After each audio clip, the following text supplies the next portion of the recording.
Okay. And we are live. Hello and welcome to the Dr. Elisa show here on KUHS Denver, the stream. How you doing? How's life?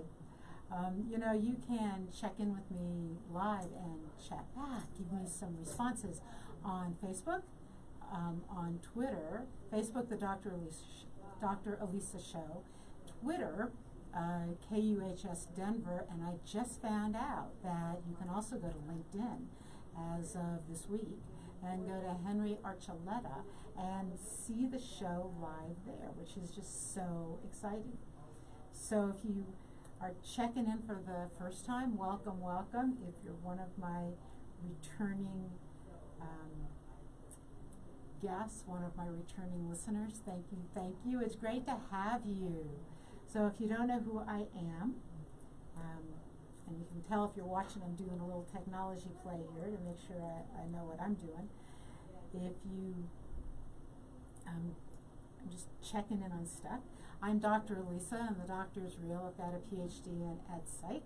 I've had one of those careers from hard science to soft science to the arts and lots of places in between.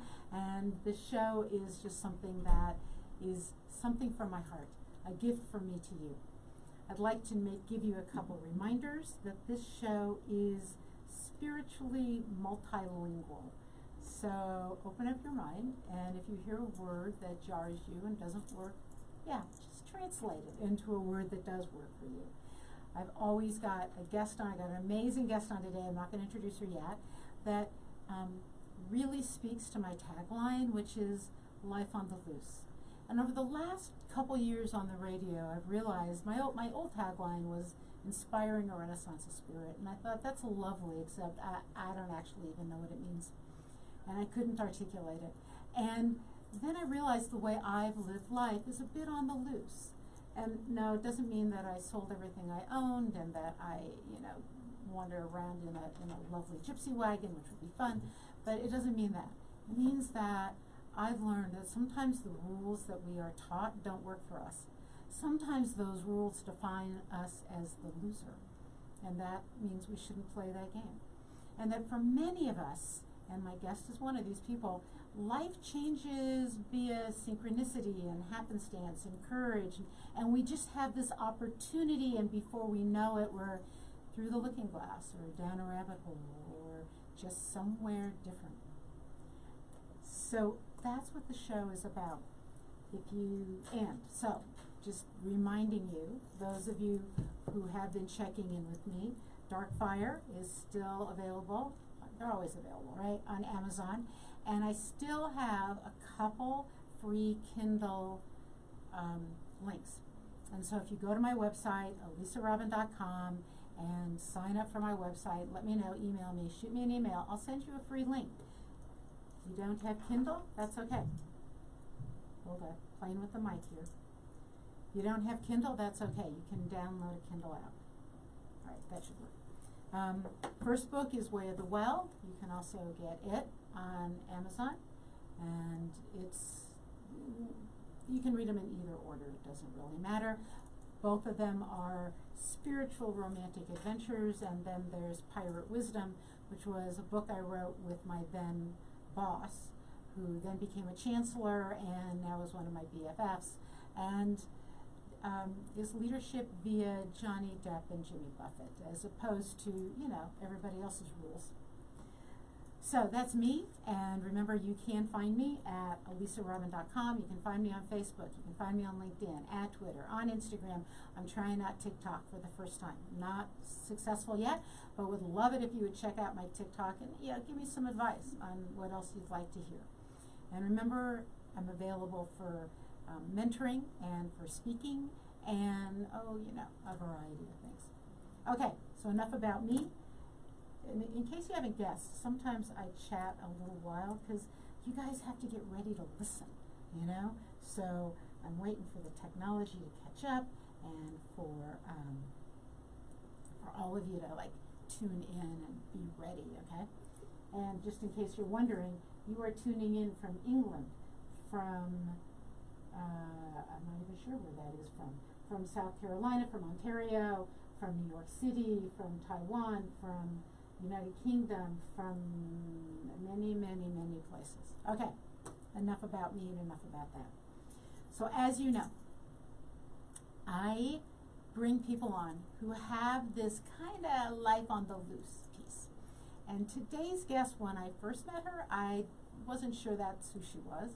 And I read her book, and I still wasn't sure who she was. And then I listened to her story and went, okay, this woman has lived life on the loose and may look serious about it, but actually under that seriousness, there is a hidden, not just even a sense of humor, but kind of a wild woman hidden under all of this sort of, I do this very traditionally, because she doesn't. I'm going to ask her to tell her story in a minute, but I'm just going to add that she started her business on April Fool's Day, and so if that doesn't tell you who she is, right? Susan Spero, welcome to my show. How are you? I'm good. Thanks for having me on the show. This is going to be fun. This is going to be fun. So I love, no one's ever introduced me that way, to say that under that serious veneer is a wild woman. I love that. You can introduce me anytime. Okay. I got so tired of being introduced as a dean by people reading my bio. I'm like, well, this is the most boring thing on the planet. Why would anyone want to listen to me? So I never introduce people that way. But what I'd love to do, I want the story, and I know the listeners do too. I want the story how you went from sort of mild-mannered, very effective communication employee to, oh, never mind, I can't do this anymore, and I'm going to be an entrepreneur on April Fool's Day. Can you just share that story with us? Sure. It actually goes back a couple of chapters before then. I started out as an elementary school teacher. Oh my gosh. I don't know if I was mild-mannered, but I created the illusion that I was coloring inside the lines, and that's how I would get hired. Right. And I taught for several years, and I had this pattern of getting bored after about 5 years. Mm-hmm. And so after 6 years of teaching, I got a master's in psych and got a job at a medical clinic working with chronic pain patients. Oh, and wow. Learned a lot. It was a great clinical model, and the boss was nuts. And I learned a lot about how not to manage people and how not to run a business from him. Mm-hmm. And during that time, I was doing some volunteer consulting, and I knew that my teaching skills and my clinical skills were transferable to business. But I had one navy blue suit and a business card, and I thought, who's going to buy this package? And I met a guy at a party who was a PhD in philosophy, and with all due respect to that discipline, he was the prototypical philosopher, sort of out there, barely tethered to the earth. And he was doing management training, and I thought, if he can do management training, I can do management training. Right. And I said, can you get me a 30-minute interview with your boss? And so I talked my way into a job that I wasn't particularly qualified for, doing management training and consulting. And again, I learned a lot. Mm-hmm. But after 5 years, I got to that point. I was in front of a group leading a seminar. I must have been making sense, Elisa, because people were engaging me in conversation and asking questions and taking notes. And I had no idea what I was saying. I knew I was talking because I could feel my lips moving. And I was like, I wasn't home. And so I went to my boss and said, please give me a project that has the word new in front of it. Mm-hmm. I'll write a seminar, I'll take on a new client, anything. And he said, well, I've got 6 more months of that seminar signed up for you. You're really doing a great job. And something inside my brain and my heart just rolled over and died. And I went home and I said to my husband, as soon as we refinance the house, I'm leaving my job. And he got kind of nervous because he's self-employed. And he said, well, what are you going to do? And I said, don't worry, I won't be self-employed. One of us needs paid benefits and a predictable check. But this is proof that you should never say never, because I took a month off. Mm-hmm. And while I was off, I was planning to, go to the beach and read a trashy novel and whatever. Right. And 3 people called me and said, until you get a real job, will you do this project? And I said, sure, I'm unemployed, pay me and I'll show up. And one thing led to another, and 6 months later, somebody said to me, how long have you had your consulting practice? And Elisa, I went like this. I went, are you talking to me? It was so unconscious. And so now if young MBAs want to talk to me and say, well, how did you start your practice? What was your first business plan? A, I didn't have a business plan, and B, I didn't know how to write one then. Mm-hmm. And so that was 35 years ago on April Fool's Wow. Day that I unintentionally started my consulting and training practice. And over the years, it's morphed to be less leadership training and more consulting and more executive coaching. But I haven't gotten bored because I can shift what I'm doing, and there's always a new adventure and a new different kind of client. And so I love your tagline, Life on the Loose. Like you, I have plans and I have some structure and a mortgage and those responsible adult things. But I just there's an expression that I use, which is, you get what you're looking for when you stop looking. Oh, And that is, I have to be open to possibilities. If I'm really desperate to get a date or get married or find a job or whatever, that desperation, that anxiety will be telegraphed. And I will come across as clutching and needy. I first observed this in some of my friends when we were all single and we were looking for dates. And the ones that were most anxious, like, oh my goodness, I gotta get a date, I gotta find, their anxiety would push people away. And so there's that delicate middle ground between, I'm open to possibilities, so I'll notice them when they show up. Right. And I'll do some things that will create some possibilities, but I'm not going to be pushing for them. Does that make sense? That, I'm thinking of all the times in my life where I lived that out. Probably most recently, the relationship I'm in now happened when I decided that I was done looking for a relationship. I was going to get 3 very large dogs. And then started looking for dogs, right? Like, okay, I'm done. I'm not doing this. This is just not going to work. And then that showed up.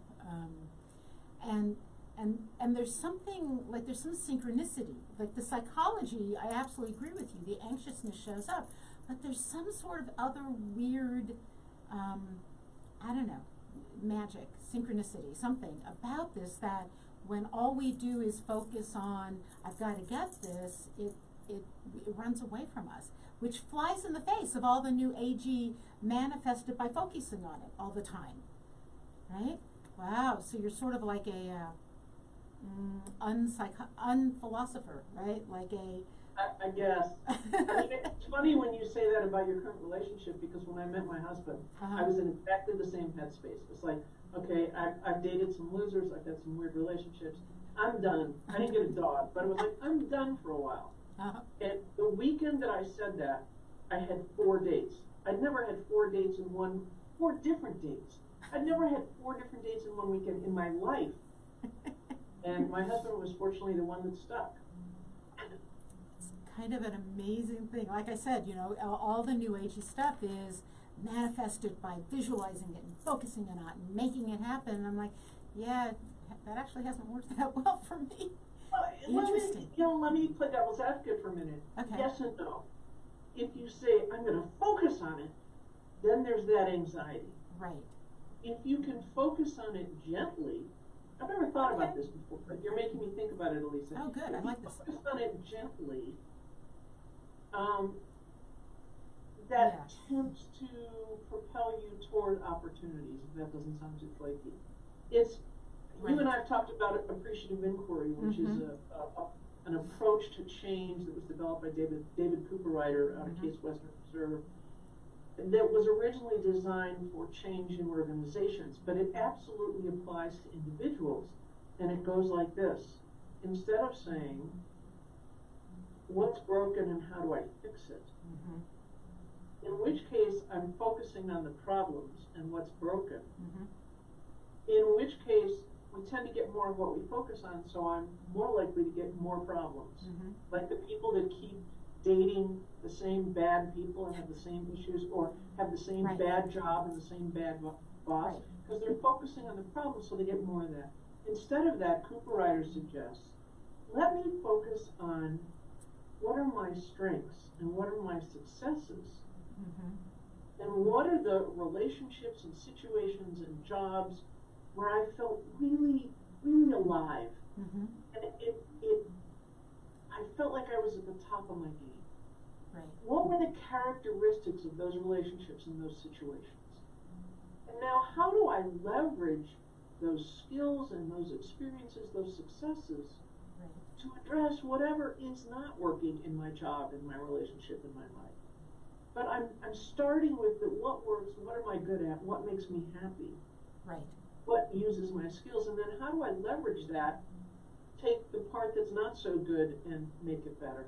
It's kind of a half full, half empty Right. Orientation, and I saw some research recently that said people tend to be hardwired to either be optimistic or pessimistic. I saw that too.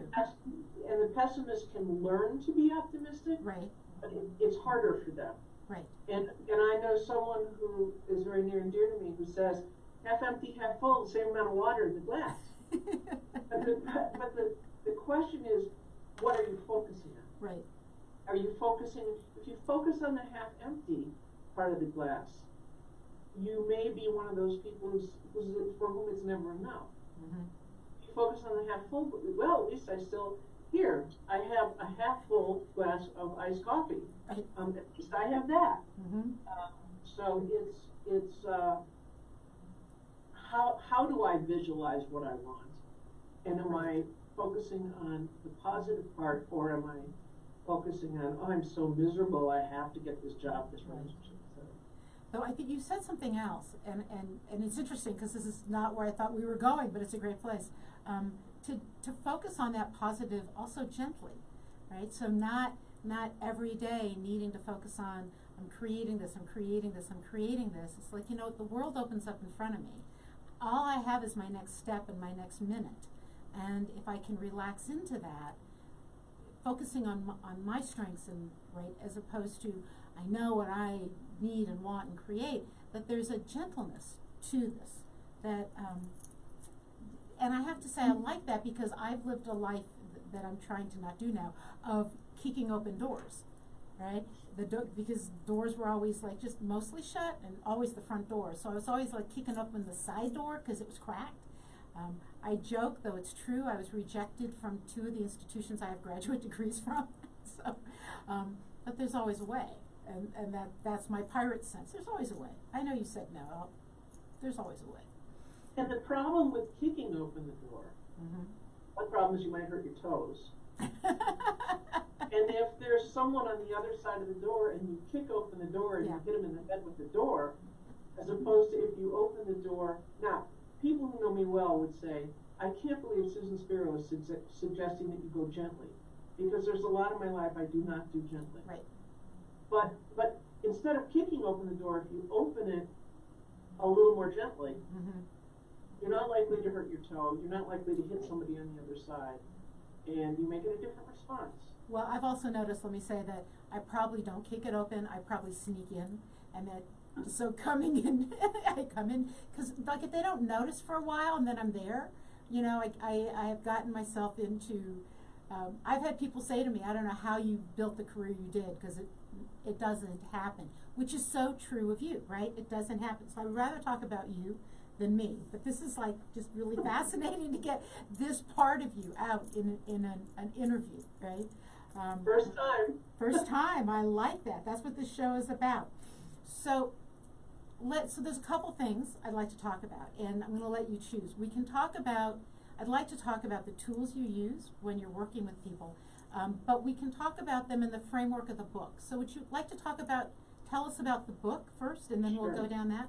Okay, so I just happen to have a copy. I was going to ask you, wonderful, Harmony at Work. Okay, and it's available, Keys to Tune Up Your Work Relationships, and it is available on Amazon and Amazon, Barnes and Noble, tattered cover if you're here in Denver. Nice. Any local bookstores. So wanted to support the locals, and it will eventually be in libraries. It was launched in May, so it's a baby book. And it had been molting in my computer for 10 years, and I'd work on it for a little while, and then I'd get busy with work. And during the pandemic, I thought, okay, now's the time. Let's just finish this. Cool. And I did. And people say, why did you use music as a metaphor to talk about relationships? Well, one reason is there are a bazillion books on relationships, and I thought how to make it distinct and how to make it a little more interesting to write and to read, and people have told me I've succeeded in that. Another reason is that I love music and I'm a musician, and I've led a small choir and I've been in a lot of choirs.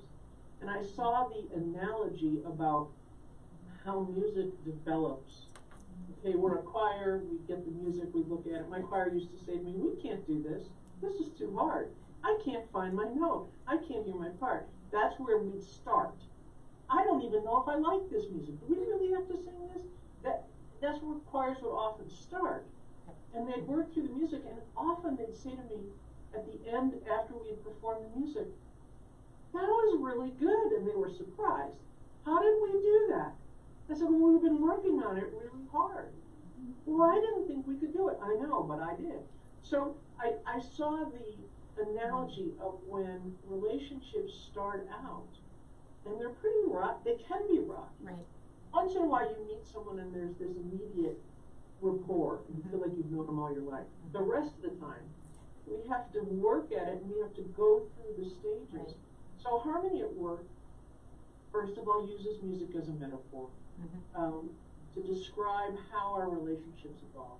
And it's the title is Harmony at Work. My original concept for the book, which I got talked out of by an agent who I no longer work with, thank you very much, was to not make it just about work, to say, if I get along with people like Dr. Elisa, but I fight with my sister or my boss, what can I take from the effective relationship and transfer it or apply it to a successful relationship? So my initial notion was, these things are true about personal and work relationships. Wow. How can I transfer the learning? It's kind of an appreciative inquiry. I was just going to say that, yeah.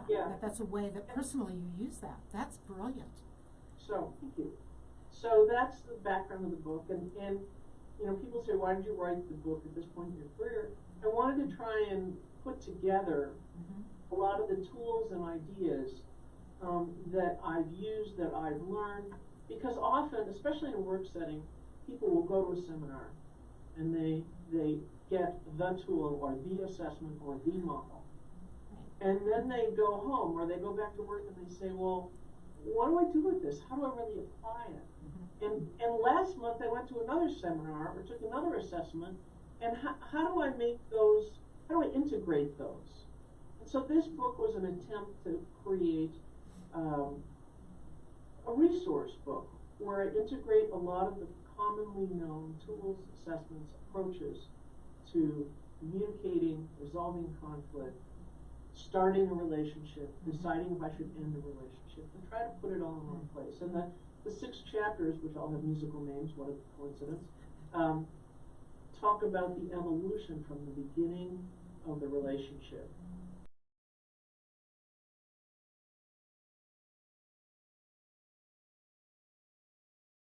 I do love the metaphor. I love how there's story in there and it's relatable. How do you, and you just mentioned it, there's all these tools out there, right? And I am always an outlier in any of these tools, right? They line us up and I'm like at the far end of the pack always.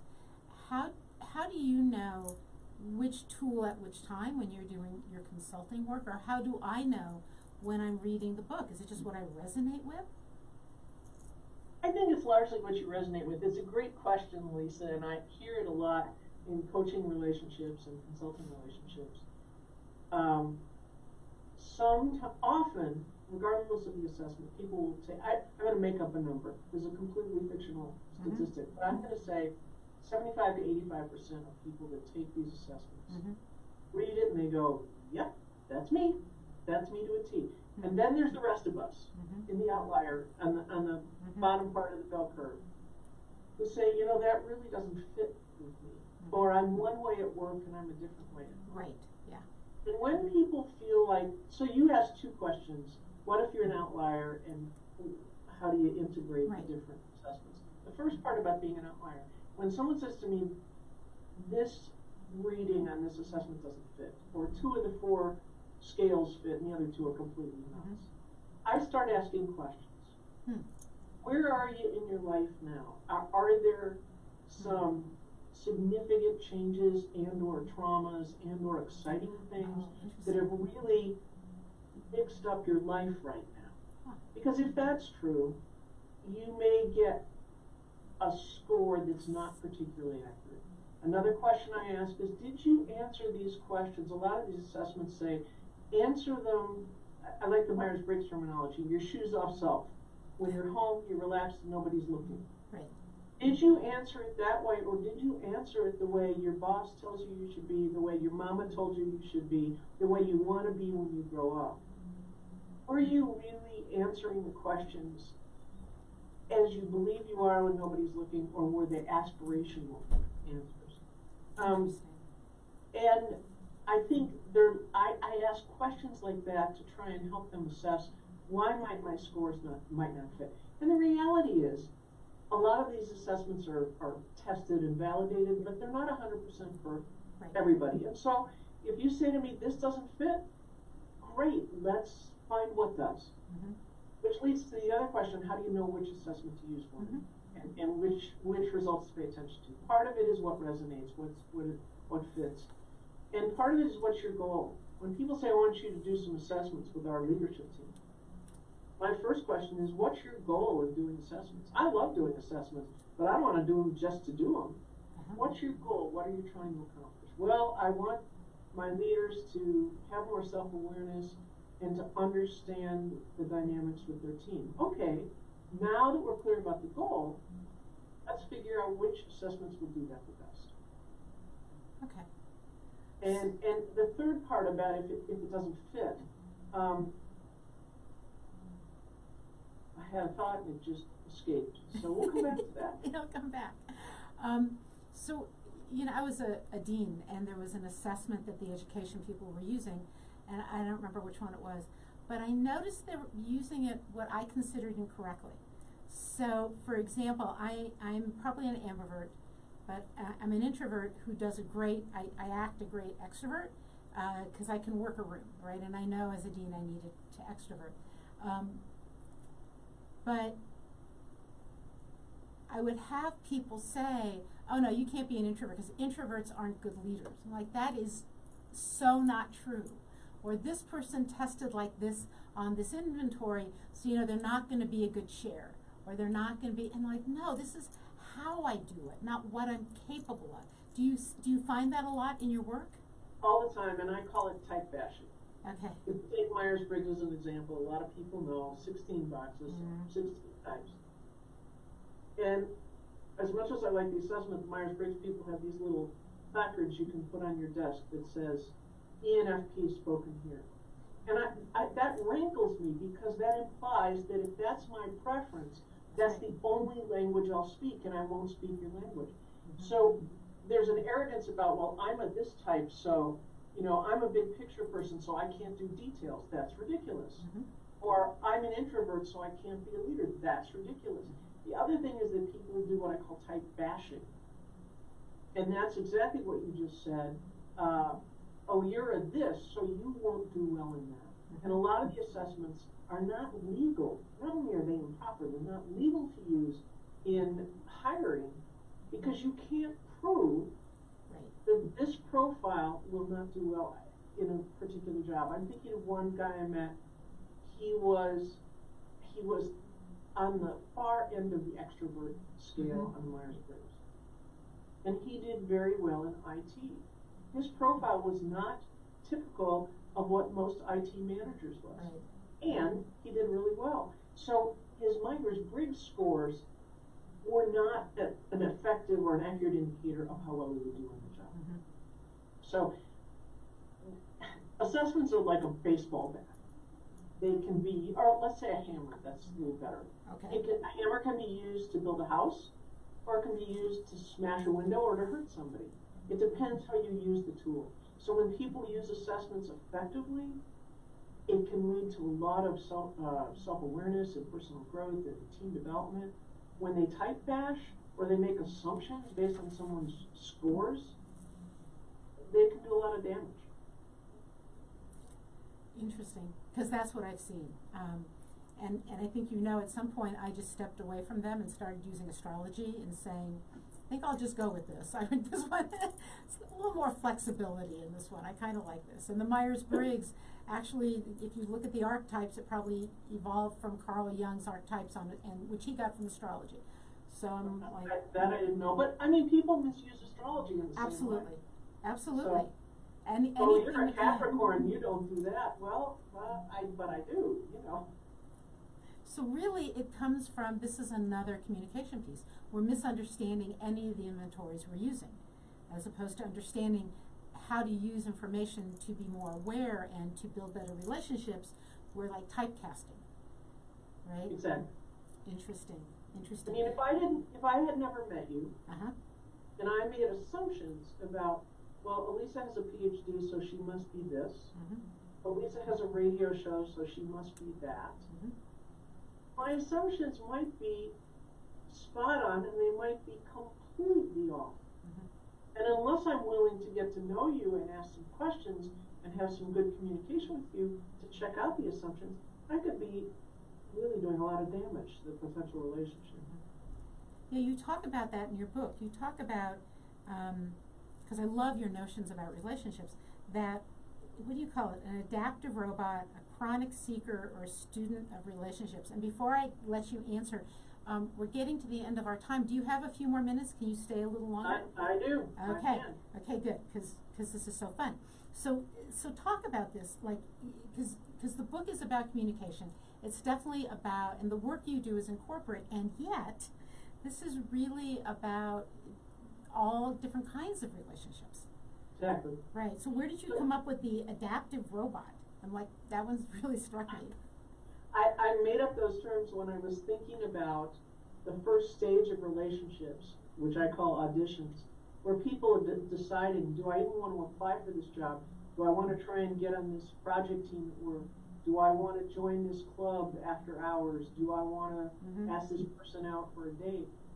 And people tend to fall into three categories as they approach a potential new relationship. Okay. One is what I call the adaptive robot. Well, the job was there, so they accepted me, so I took it.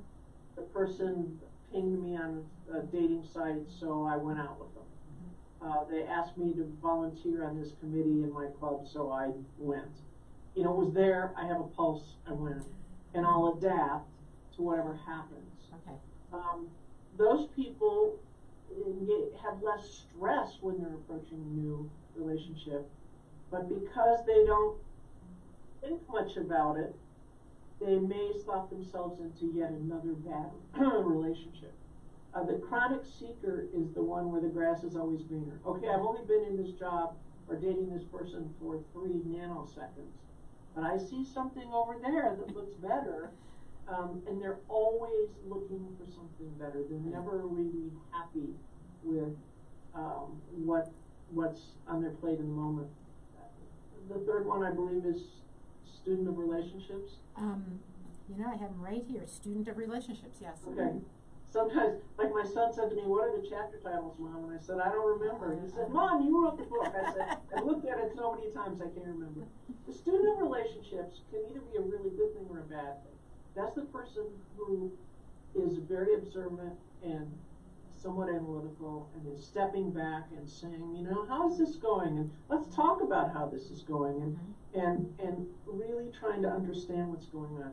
The good news about that approach to a new relationship is, if that's my approach, I'm more likely to be mindful, and I'm more likely to find a relationship that's going to fit better. Bad news about a student relationship is when they become armchair psychologists, and they're sitting back and they almost need like the pipe and the tweed jacket. And, well, arms crossed. Well, and they get analytical and obnoxious, and people just can't stand to be around them. So any of those three types, any of those approaches to the relationship, none too much can be a bad thing. So a lot of your book is really about sort of balancing how we see inventories, which inventory is working in which situation, how I apply these at career versus at home. And there's something else you say in there that I loved, and I'm looking in my notes, but it was something about normal is is a theoretical concept. I got it. Okay. And I think that fits in here, right? Talk about that. Normal is a theoretical, and wonderful might be a theoretical concept. I don't know, but can you talk about that? Probably. That idea started with a T-shirt, I'm happy to say, that I found in Target, and I wish I'd bought one T-shirt for everybody in my extended family, because it had a cartoon of a guy hanging upside down, and it said normal is boring. And I just thought that was fabulous. And my youngest son Eric and I often have talked about normal as a theoretical concept, because he'd say to me, well, what's normal? And I'd say, I don't really know. I can say this behavior or this pattern happens a lot, but is it normal? I don't know what normal means, right, unless it just means it happens a lot.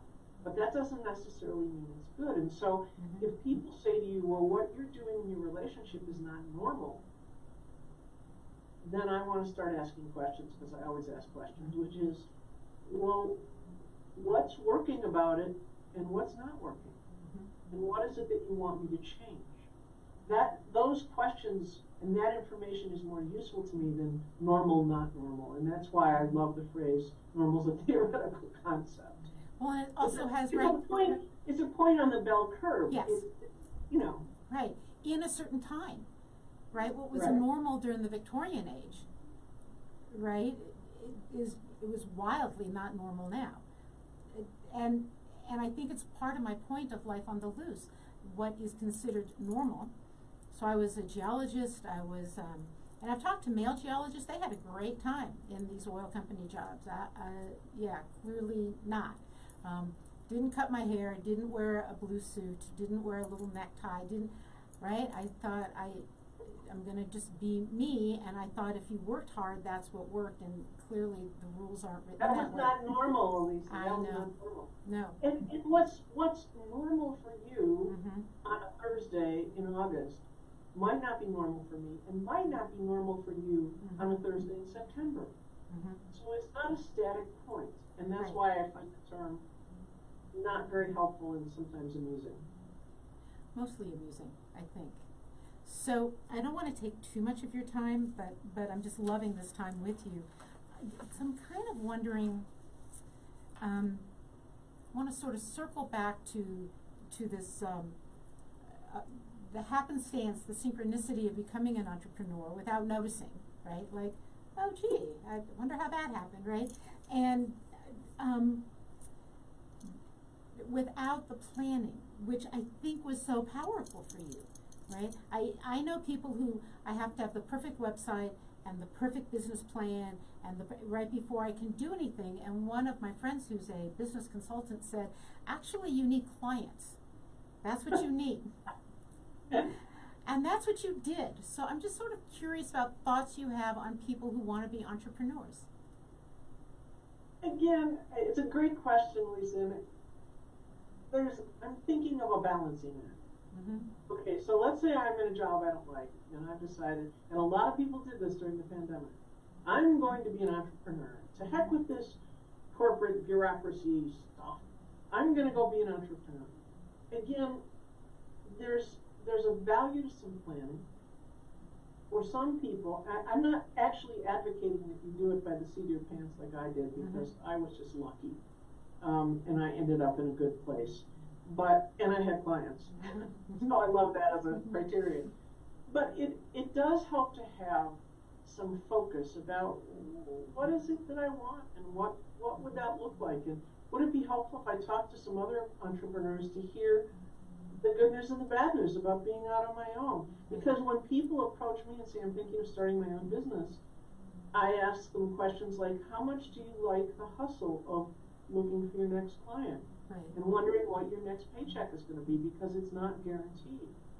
And those kinds of questions. So there's some value in thinking about what are my goals and what am I good at and what would make me happy. But then gathering some information and or some training to help me get there. So that seems to go against the life on the loose, but the balance part of it is, can I be open to opportunities? I think life on the loose, though, I think that fits perfectly well, right? That what is working for me and what's not, appreciative inquiry, positive deviance, which is the verbiage I actually love, right? Where have I deviated from the so-called norm, the theoretical norm, and how has that actually worked for me in life? And most of my life, that's how life has worked. Occasionally, it made things harder. Often, it made things harder, but it also made them richer and more interesting. And I came out of it with a deeper sense of self. So I think you've done the same. That through all of this, you've come out of this with a much deeper sense of who you are and what you have to offer, which is what I think an entrepreneur actually needs, right? What do I have to offer as a product or a service? And also being clear about what I'm not. Right. The older I get, the more I find things, unless I was starving and it was the only way to feed myself and my family, people could not pay me enough to do fill in the blank, because I know I'm not good at it. Right. In the process of writing this book, my editor, who is wonderful, said, "Oh, you can market yourself." And I said, "I can, but I won't. I've never been good at marketing. I don't like marketing. Book marketing is a special niche. I don't want to learn it. I know I'm going to have to pay somebody, but I don't want to do it all myself." And it was very clear. So I'm not sure I would have had that clarity 35 years ago. Okay. So I am going to let you go. We are kind of out of time, and I'm just wondering if there's something you've always wished you were asked in an interview. You ask really good questions. Something I wish I'd been asked. Which can also be something you've always wished you had an opportunity to say freely, right? You can flip it. Well, no one's ever asked me that question, so kudos for asking me a new question. I like it. And what popped into my head when you asked the question is, in interviews like this, no one has ever said to me, "What gives you joy?" And I think, to go back to the normal concept, that's not a normal interview question. Right. Because people often don't think about it. So what gives you joy in life? And I've also gotten clearer about that. Nice. My family gives me joy on a good day. Music gives me joy. Being out of doors and exercising gives me joy. The face of little children gives me joy. Wow. Wow. So tell people how to find you. Hold up your book again. Let's make sure everybody knows. Harmony at Work. Keys to Tune Up Your Work Relationships. Susan Spero, S-P-E-R-O. You can find the book on Amazon, Barnes & Noble. Susan, how do they find you for great consulting work? Thank you. Harmonyatwork.biz, B-I-Z.com was taken by an office park in India who would not respond to my request to sell me the website. So harmonyatwork.biz. And starting to get a lot of resources on there, an article that we're just about to post about how to diffuse conflicts, and there will be more articles like that. And if any of your listeners would like some information about coaching or other things, if it's not something I can do, I'm happy to refer. So I'd love to hear from people. Awesome. Okay. Well, thank you for your time. And, we so need to go for a walk together and continue some of these conversations. And you're always welcome. That would give me joy. That's good. It would give me joy, too. And you're always welcome back on the show. So thank you so much for your time. Thank you. It was a lot of fun. Good. Take care. Bye. Okay. All right, so if you just tuned in, I went a little longer without telling you where you are and what you're listening to. It's the Dr. Elisa Show on KUHS Denver, the stream. And if you just tuned in for some reason, somebody from Cuba, New York, and Chicago, Illinois, and Ho Chi Minh City, you're just tuning in. You missed a really great part of the show, but you know what? I'm going to post it. I'm going to post it on YouTube. You can go to my website, elisarobin.com. It will be still be on Facebook, lots and lots of places. And all those places is where you can find me. So I want to do just a little, because I kept her on longer because it was so interesting, but I want to talk a little bit about why is this life on the loose? What is it about communication? And there's some things she said that were great and some other things I've learned through life. First off, this whole thing about inventories, right? Take them with a big, huge tablespoon of salt. They don't define who you are. You are, neither does astrology, quite frankly. You know that I do astrology, and in fact, in 2 weeks, we'll be doing astrology and crystal balls and all sorts of things. So make sure you tune in 2 weeks. And I can do live readings, so make sure you tune in 2 weeks. But even astrology, which is a very complex system, doesn't tell you who you are. It tells you your potential, your opportunities, where you get stuck. But within that framework, you get to define who you are, and that will change over time. Life on the loose tip. Life changes, and you will want to change. You heard Susan say that she gets bored every 5 years. I get bored much quicker than that. What does that mean for life on the loose? It means don't feel trapped. I've had people say to me, I don't understand. You were passionate about XYZ and now you're not. Nope, now I'm not. I was, I explored, I did, I volunteered, I donated, I learned, I got a degree, and now I'm done. Moving on. Life on the loose. What is calling to me now? Is that a great message for an entrepreneur? I don't know. Maybe you have a business, you get it going, and then you sort of launch it and you move on to the next. But I can tell you that being trapped by one passion, okay, is not life on the loose and not effective. If you're one of those people who's been passionate about the medical field since you were 5 and you're somewhere in that field and you're loving it and embracing it and you're still there and you're finding new things, great, good for you. And if you're that person who took an inventory like I did when I was back in high school and they told me to be a stewardess, back when they called airline attendants, flight attendants, stewardesses, yeah, throw it out, okay? Okay, we've got more visitors coming in. This is just really amazing. I know some of you are probably from Amsterdam and from Padula and from Casablanca. Really? Casablanca. I must go there. From France, from Utah, Ontario.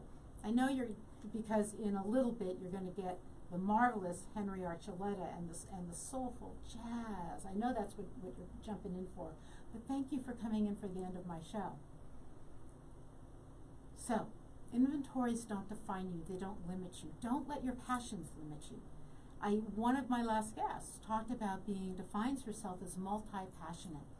Things grow in our lives and fade. And it would be interesting, I think, for you to perhaps ask yourself, who was your favorite band when you were in middle school, and are they still? How many people grow out of certain things, right? I think that that's sort of an interesting concept that most of us do. I loved it. No, not so much. I loved that old movie. I don't know why. I read this book. Some things stay with us and some things move on. And so life on the loose, and I think Susan was a great example of this. Once she got bored every 5 years, she had the courage to move on. She let life evolve around her. She held on to the notion of who she was and let life evolve, understanding that she had to let go of the anxiety around it. And that's brilliant. That is life on the loose. Not that we don't get anxious, trust me, I know, I get anxious. Taipei City, look at this, more people from France, from Delhi. This is like incredible, thank you for joining me. When we're ready to let go, just let go of the anxiety.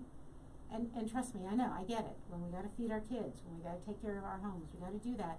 We do need to build something. But then, what's life on the loose? Staying where we are as we build something else, not getting trapped. She talked about that too. During 2020, everybody was gonna become an entrepreneur.